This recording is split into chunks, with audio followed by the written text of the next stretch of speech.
Hello friends, welcome to Malasam kitchen. இந்த வீடியோவில் முறுமுறுப்பான வாழைப்பூ வடை எப்படி வீட்டில் செய்கிறதுன்னு பார்க்கலாம்.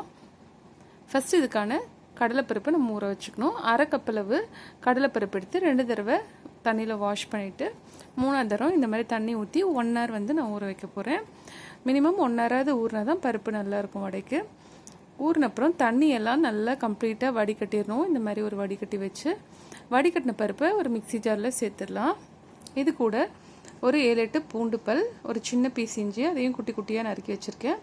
2 வத்தல் மிளகாய், அதுக்கப்புறம் 1.5 டீஸ்பூன் அளவு சோம்பு முழு சோம்பாக சேர்த்துக்கலாம்.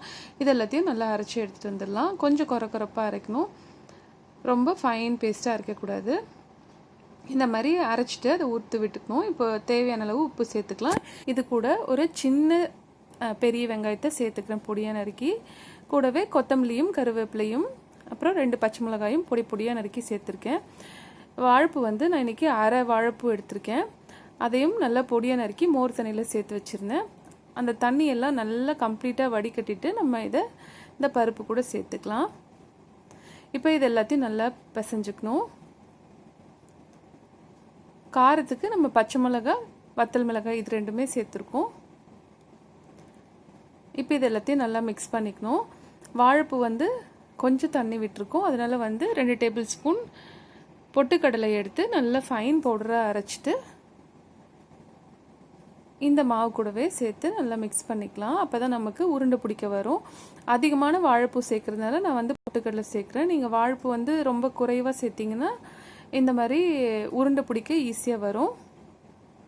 பொட்டுக்கடலை மாவு சேர்க்க வேண்டிய அவசியமே கிடையாது. இப்போ பிசைஞ்சு வச்ச மாவை இந்த மாதிரி சின்ன சின்ன பால்ஸாக உருட்டி வச்சுக்கலாம். அரை கப் கடலைப்பருப்புக்கு எனக்கு 20 வடை குட்டி குட்டியாக வந்துச்சு. எண்ணெயை காய வச்சுட்டு ஒரு பால் எடுத்து இந்த மாதிரி உள்ளங்கையில் வச்சு தட்டி சூடான எண்ணெயில் சேர்த்துடலாம். இதேமாரி எல்லா வடையும் சேர்த்துட்டு பொரிச்சு எடுக்க வேண்டியதுதான்.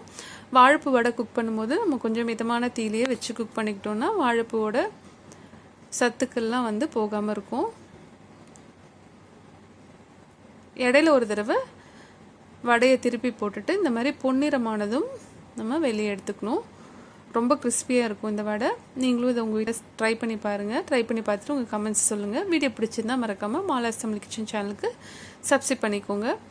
வேற ஒரு யூஸ்ஃபுல்லாக இன்ட்ரெஸ்டிங்கான வீடியோவில் சந்திக்கிறேன். தேங்க்யூ ஃபார் வாட்சிங்.